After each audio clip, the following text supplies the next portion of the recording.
Good afternoon, everybody. I hope you are enjoying your week this week. It is good to be back.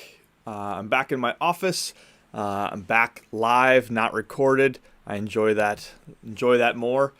So feel free to interact via the live chat if you have questions. Feel free to ask comments. I'm all ears. So good to be back. I am still waiting for my new glasses. They're ordered but haven't come in yet. So my glasses are crooked. That's why. Last week I realized I didn't offer a book recommendation, which I had been doing. So this week I offer a very good and yet very short, it's only 85 pages, book by Leslie Newbigin. Leslie Newbigin was a British missionary in India. I've quoted him before, and very influential author in my life. The book, I should have given you the title. The book is called A Walk Through the Bible. Very brief. If you want a snapshot, zoomed out picture of the story of the Bible, far more zoomed out than even what we're doing, it's a great book. Leslie Newbigin, Walk Through the Bible. This week, before we dive in, I just want to, address something for myself and maybe for you. These past few weeks, maybe even months, I have given an inordinate amount of my mental and emotional energy to things political. It's really good for me to come and do these studies and to do these, broadcasts, because it forces me to shake myself out of the very limited story of the U.S. and our politics into the much more consequential and eternal story of God and what he has been doing in history. So it's just a tremendous reminder for me, and I hope for you, that God's story is ongoing. He's been writing it since, frankly, before creation, and it will reach its ultimate conclusion. So I kind of wanted to go into this study with that mindset. Last week we did a little bit of a recap and comparison, contrasting between the Abrahamic and the Mosaic covenant. And I made, I think, 4 important points. At least they were important to me. I hope, whatever. The first important point that I really do hope I've driven home through these studies is that grace precedes law. Even when you're looking at the book of Exodus, and there's so much law, right? The exodus from Egypt, the deliverance and redemption from slavery, precedes the giving of the law. Grace goes first. Second big point is that the idea of covenant, which is to me one of the most important organizing principles of Scripture, the concept of covenant is a bigger concept than law. Law gets a lot of attention in the books of the Pentateuch, especially Exodus, Numbers, Deuteronomy, Leviticus. I don't know why I always say it in that order, but it's just how it rolls off my tongue. Law gets a lot of attention, but it's within the framework of covenant. Covenant's the bigger concept. Law fits within the context of covenant. The third point I made last week is that the land promise that God had made to Abraham and reaffirmed to Moses and the people of Israel was fulfilled. And I'm going to say more about that as we go through today. And then the fourth point, the land promise was forfeited. And you'll see that play out also. Okay, so that's a recap of last week. Don't want to spend too much time recapping. This week we're going to be moving from Deuteronomy and the Pentateuch into the books of Joshua and Judges, the historical books, and frankly a little bit into 1 Samuel.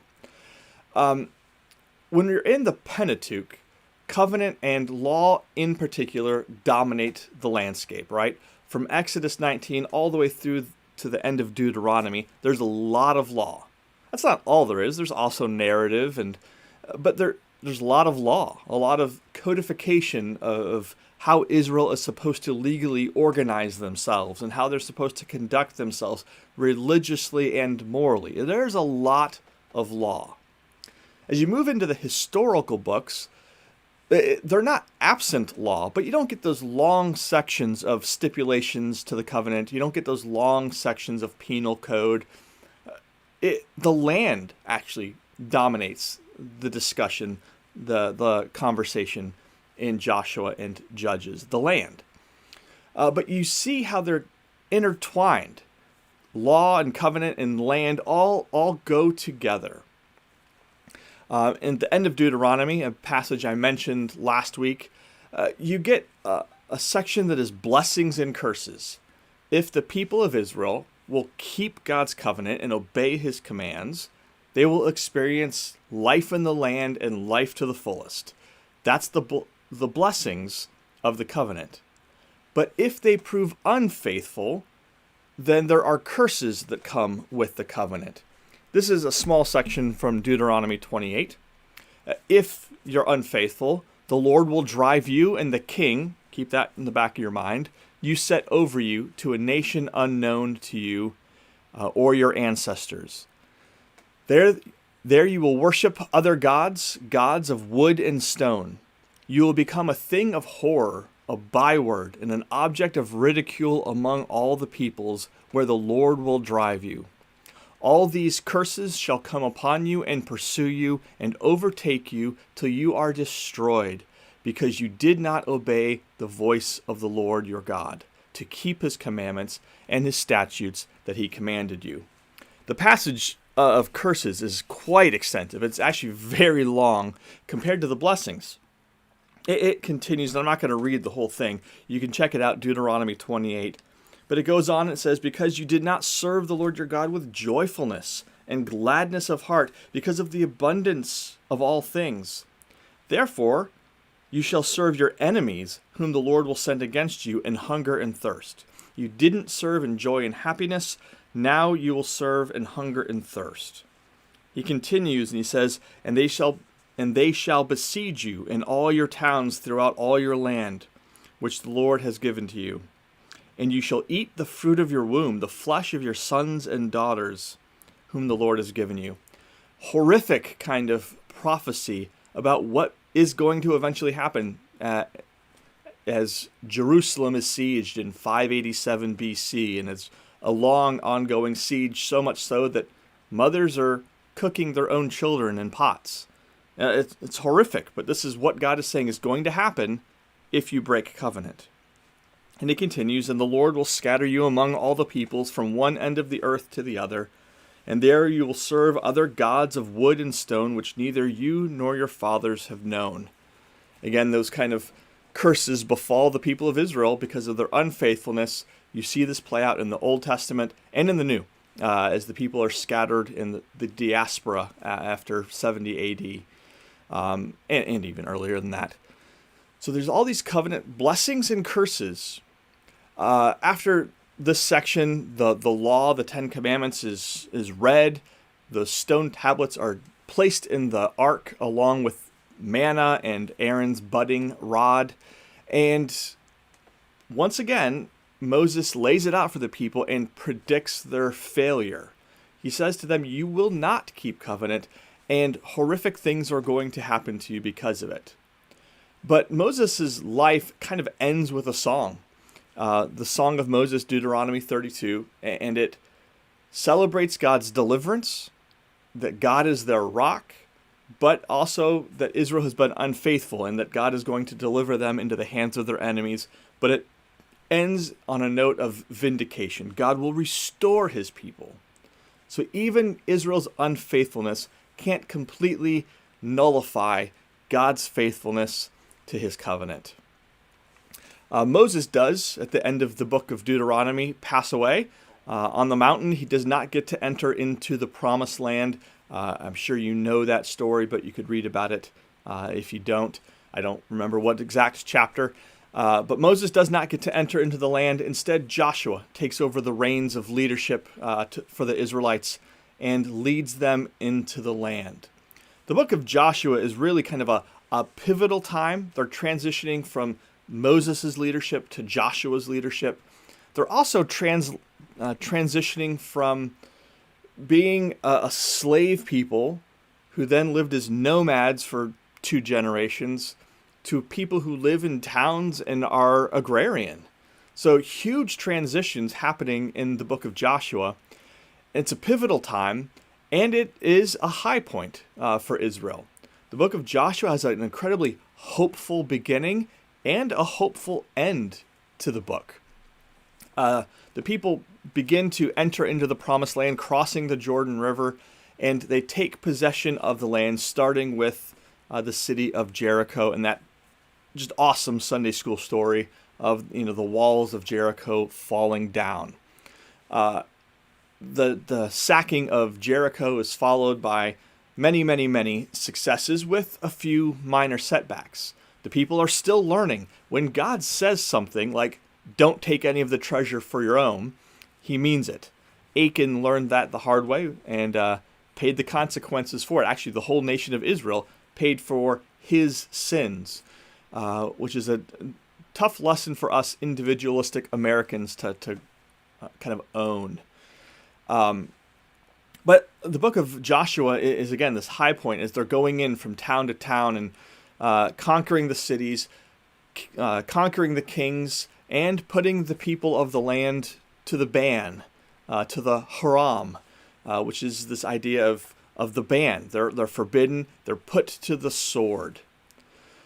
That does raise, and we're going to pause here for a minute, some challenging ethical questions, right? Because the book of Joshua says that, they went into this city or that town and they leveled it. Not a man or woman survived. There were no survivors. My son Luke, who's 14, is reading through Deuteronomy and Joshua right now, and he said, "Dad, I have a problem with this. Isn't this mass genocide that the people of Israel are committing?" So I want to pause there and think about that with you for just a minute. First of all, claiming that this is mass genocide or ethnic cleansing is a real misnomer. It does no justice to the biblical text, because these people were not being cleared out simply because they were a different ethnicity. This wasn't about maintaining Jewish ethnic purity, right? As the people left Egypt, a mixed multitude went with them. And there was quite a bit of legislation about how you were to deal kindly with the sojourner who lived among you, who wasn't a Jew, how you were supposed to allow them to be a part of the people, and even if they wanted to technically convert and become a full-blooded part of the people. You see that with the extension of grace to Rahab and eventually to Ruth, who were included in the line of Messiah himself. So this wasn't ethnic cleansing. It wasn't about purifying and keeping Jewish blood pure. Not at all. This was an expression of God's wrath. When God had said to Abraham, "You're going to go into the land, but not yet. I'm waiting for the sins of the Amorites, the Canaanites, to fill up." He's indicating that Israel will be God's arm of wrath in delivering judgment on the sins of the Canaanites. And that's what they're doing. We've seen this already at least twice in the texts that we've wrestled with, right? Go back to Genesis and chapter 5, the story of Noah. God punishes sin. He does it in that the instrument of his punishment is water in the story of Noah, right? He destroys sin and sinner through the flood. You fast forward to the story of Sodom and Gomorrah, and God destroys a whole city with only Lot and his 2 daughters surviving.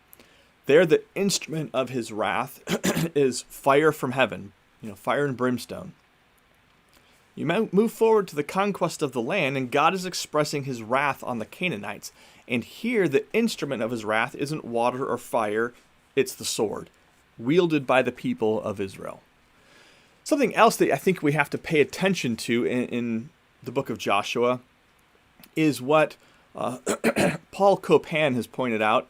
He's an apologist, as Middle Eastern war rhetoric. When Joshua says things like, "I leveled the city, I killed them all, there were no survivors," that is hyperbole. And we know it's hyperbole because later on in the biblical story, those people are still there. A very clear example of that is Joshua 11:22. And the Anakites who lived in the hills of Israel. Joshua says explicitly, I have wiped out the Anakites from the hills. There are no more Anakites in the hills. There are no survivors. But in Joshua 14, chapter 12, Caleb is commissioned. He asks permission to go back up into the hills and drive out the rest of the Anakites. See, it's not that Joshua is misleading us. He's using war rhetoric, kind of like when we say that we're going to wipe them out, or we're going to bomb someone back to the Stone Age. It's not meant to be taken literally. It is rhetoric, war rhetoric. And I think we have to understand that that's a little bit of what's going on in the book of Joshua as well. Lastly, leaving the people of Canaan, the Canaanite tribes, the Hittites, the Jebusites, the Anakites, etc., leaving them in the land, God knew that posed an existential threat to Israel and their ability to be a blessing to the nations. God had called Israel not just to hoard blessing, but to be a blessing to the nations. The way they were going to do that was maintaining themselves as a holy, distinct people unto the Lord. If the Canaanite tribes and all their deities were allowed to continue to live in the land, God knew that they would pose an existential threat to Israel and her ability to maintain her holiness, her distinctiveness. And that is exactly what you see in the book of Judges and throughout the history of Israel. Israel does not drive out all the people. Israel does intermarry with these other tribes, and Israel does begin to bow the knee and worship the Baals and the Asherahs and the Dagons and fill in the list of the Canaanite pantheon. So I think it is very unfair to call this ethnic cleansing. There was a purpose. They were not supposed to pursue these tribes outside of the boundaries of Israel and wipe them out. It was not that. They were possessing the land, and to possess the land meant to dispossess the people who were there. Okay, unpause. That was a rabbit trail. Now we're going back to the storyline. God was giving the land to the people, and they were driving out the people, right and left. But this was God's land. He was giving it on lease to the people of Israel. It is framed as a second Eden. Eden was a paradise, and Canaan is a land flowing with milk and honey. It's a paradise also. When you get to the book of Joshua, towards the end, Joshua 21, you see that this promise that God had given to settle the people in the land has been fulfilled. We talked about this last week a little bit. So the Lord gave Israel all the land he had sworn to give their ancestors, and they took possession of it and settled there. The Lord gave them rest on every side, just as he had sworn to their ancestors. Not one of their enemies withstood them. The Lord gave all their enemies into their hands. Not one of all the Lord's good promises to Israel failed. Every one was fulfilled. The book of Joshua ends, as I said, with a very kind of positive tone. After these things, Joshua the son of Nun, the servant of the Lord, died at an age of 110, and they buried him in the land of his inheritance, at Timnath Serah, in the hill country of Ephraim, north of Mount Gash. Israel served the Lord throughout the lifetime of Joshua and of the elders who outlived him and who had experienced everything the Lord had done for Israel. It's a positive way to end the book of Joshua. But Judges picks up and lets us know that the situation isn't quite that simple. After Joshua, you begin to hear more and more about Israel's failures. Israel's failures to fully obey, to fully drive out the people, and to remember what God had done. Judges chapter 1 says, after the death of Joshua, the Israelites asked the Lord, who of us is to go up first and fight against the Canaanites? So the Canaanites are still there. They still have work to do in driving them completely out of the hills, out of the valleys, out of the towns. At this point in Israel's history, Israel isn't really what we would call a nation. It's a loose confederation of 12 tribes. They've each been allotted their land, and they have their inheritance, except for the Levites, who have towns. But they're a loose confederation of tribes. There isn't a central capital city like we would think of. There isn't the temple yet. The ark and the tabernacle, which are these physical representations or manifestations of God's presence, travel with the tribes, eventually finding and settling in the city, the town of Shiloh. So again, the people are moving through the land, they're settling, they're taking over the towns. They're moving from slaves to nomads to an agrarian people, and we begin to see that they are adopting the practices of the Canaanite peoples. Not just the farming practices, but also the religious practices of the Canaanite peoples. So much so that they're becoming indistinguishable in a lot of ways from the Canaanites. One of the chief gods of the Canaanites, the chief god, was Baal or Baal. And Baal was an occasional deity. He wasn't one that governed your whole life. He didn't make ethical demands of you, but he was a fertility god. So if you wanted your flocks to reproduce and have healthy other lambs and goats and whatever, or you wanted your crops to grow, you went and you worshipped and you sacrificed to Baal to appease him. You performed your rites because you needed something of Baal. The Israelites begin to fall into this trap, and they begin worshiping and offering sacrifices to Baal also. I don't think the way we read this is that they had forgotten to worship Yahweh. They were worshiping Yahweh when they needed him, like when they were being oppressed by an enemy. Yahweh was their warrior god, and so when they needed a warrior god, they pulled out Yahweh from their back pocket. This is syncretism, the blending of worship between the true God and false religions. And you see that as a problem all throughout Israel's history. I would say we see it now hugely problematic in the evangelical church. Weird mixes of Christianity and other religions, so that we pray to the great monotheistic God and Brahma and other gods. Or we see it in the mixing of Christianity and patriotism and nationalism. That's syncretism, the blending of the worship of multiple gods. And that was Israel's problem. They were in this cycle throughout the book of Judges where they would worship the foreign gods. God would allow enemies to come in and oppress them. Then the people would cry out to God, and God would raise up a judge. Someone like a Gideon or a Samson or a Deborah or Ehud, the left-handed judge. And these judges would deliver the people of Israel from, lead a pitched battle against a small tribe that had, made incursions or oppressed them.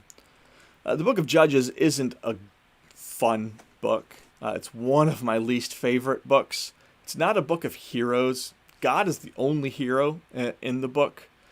And the book of Judges ends just with this really depressing sentence. In those days, Israel had no king, and everyone did as they saw fit. Judges 21:25. As you move out of this period of Judges into the time in the beginning of the book of 1 Samuel, you realize things are not going well for Israel. And coinciding with this period of Judges is the rise of one particular threat. The Israelites had always been threatened by people like the Jebusites and the Hittites and the Anakites.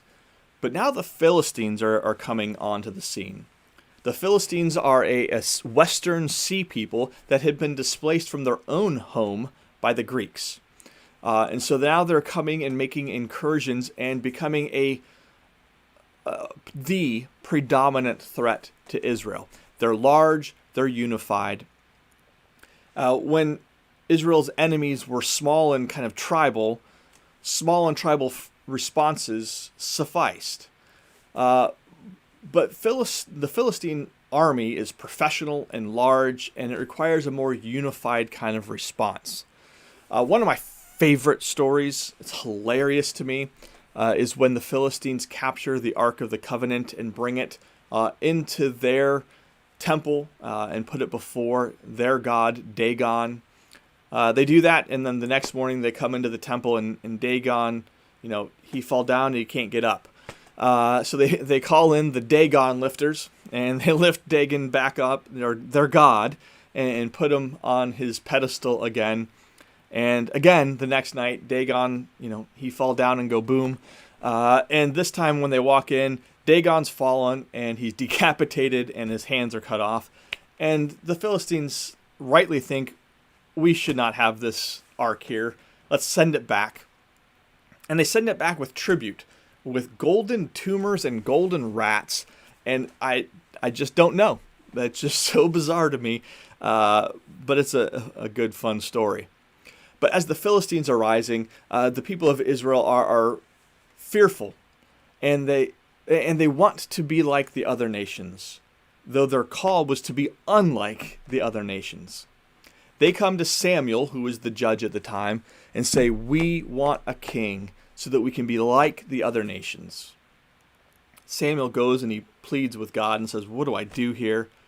God says, Samuel, they're not rejecting you, my judge. They're rejecting me. I am their king. They're rejecting me. Samuel goes back to the people. God says, give them what they want. And he goes back to the people and he says, are you sure you want this? This is what a king will do. He will take your sons from you to serve in his armies. He will take the best of the land to serve as his vineyards. Do you really want this? And the people say, yes, we want to be like the other nations. So God anoints Saul to be the first king in Israel. We are not going to go into all of Saul's reign. It starts off pretty good, right? He seems to be a fairly humble man. But what we see, I think experientially, and what we see in the biblical text is that power corrupts, and it certainly corrupted Saul. Saul did not stay in his lane. He was called to be a political king and to lead the people, but he took upon himself, as other pagan tribes did, their kings served as political ruler and also religious ruler.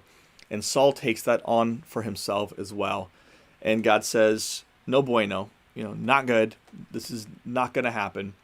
And he brings Saul's line to an end. That's where we're going to end the history-telling part of this episode. I hate calling it an episode. What else is it, though? But I do want this. Next week, we'll come to King David and the Davidic covenant, which is, again, one of those kind of key organizing covenants of the Bible. But before we sign off, just want to spend, I think I have a minute or two remaining, talking about that golden thread again. We covered a lot of history, and there's a lot of small details here or there, and I could go and say, here, look it, this is a picture of Christ. But there's two main things I want to highlight. First is God's presence. Going back to the people of Israel as they left Egypt, God was present with them. By day, his presence was known as a pillar of cloud. At night, it was a pillar of fire.